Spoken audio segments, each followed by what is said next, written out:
tompoko lahy sy tompoko vavy faly mitsidika ny tokantranonao indray ny sampana fampalalam-baovao eto amin'ny fahita lavitra matv amin'ity aliny asabotsy fahenina amby befolo ny volana septambra 17 sy 20 ity ety Ampehoandohana dia faly manasanao hatrany izay anatraka ny vaovao hatramin'ny farany. Isataratsika ny vaovao amin'ity alina ity dia makasika ny fihaonan'ny filoham-pirenena Hery Rajaonarimampianina tamin'ireo mpanao gazety teny amin'ny lapam-panjakana teny Iavoloha ny maraina teo. Maro ireo resaka ny fanaovan'ny mpanao gazety tamin'ny filoham-pirenena teny an-toerana fa isan'ny resahan'ny filoham-pirenena teny an-toerana ny makasika ny fanitsiana ny lalam-panorenana.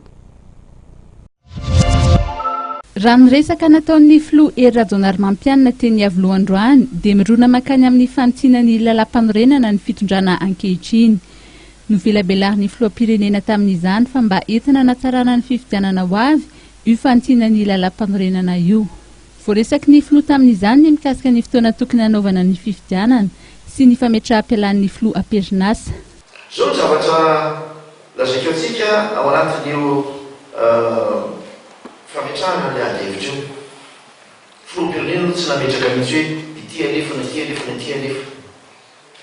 Zany tsy niteny mihitsy hoe ny fialan'ny filoham-pirenena atao volana eo amin'ny resaka constitution io. Tsy niteny an'izany tsy filoham-pirenena. Fa izao mbola misy zavatra hafa mihoatra noho izany izay manahirana. Betsaka zavatra manahirana antony eo fa izay natao hoe tsy antsika. Zavatra anankiray izay lehibe ao anaty politika ary efa nisy ny mpanao politika izay efa nametraka azy dia ny hoe io resaka fokotany io dia anisan'ny tena lehibe mihitsy ka tokony jerena satria ny fokotany dia tsy tafiditra raha mijery ny 3 isika ao anatin'ny constitution izay nametra hoe reto avy ny collectivité territoriale décentralisée tsy ao anatin'ny fokotany fa ny commune na région ary ny faritany le izy.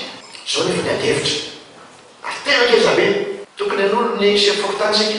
Raha manolo chef fokotany sika kanefa ny fokotany tsy ao anatin'ilay collectivité territoriale décentralisée dia tahaka ny rafim-panjakana izy zany dia tokony ho tendrena zany ny olona mba hitretinao zany hoe zao ny gouvernement tipanakitsaretsana hoe andao ho tendrena nareo dia mba be réaction mikasika an'izay dia efa akaiky anay fifidianana ka dia misy ny olona zareo ao anatin'le izy. Faharoa zay misarika an'izaytsika ihany amin'ilay ady-hevitra satria io no napetraka ny atsany le article 46 le hoe miala filoham-pirenena no atao priorité fa ny famille dia ny article 47. L'élection du président de la République a lieu 30 jours au moins et 60 jours au plus avant l'expiration du mandat du président en exercice. C'est ici. Car, c'est le ça, 30 jours au moins, 60 jours au plus. 30 jours, ça, on va à l'élection. 30 jours au moins. Farfakir 30 jours.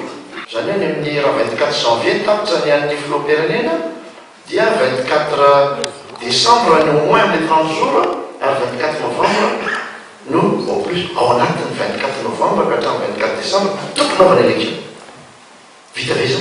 Voaresaka ihany koa ny mikasika ny fokotany izay voasoratra ao anatin'io lalam-panorenana io.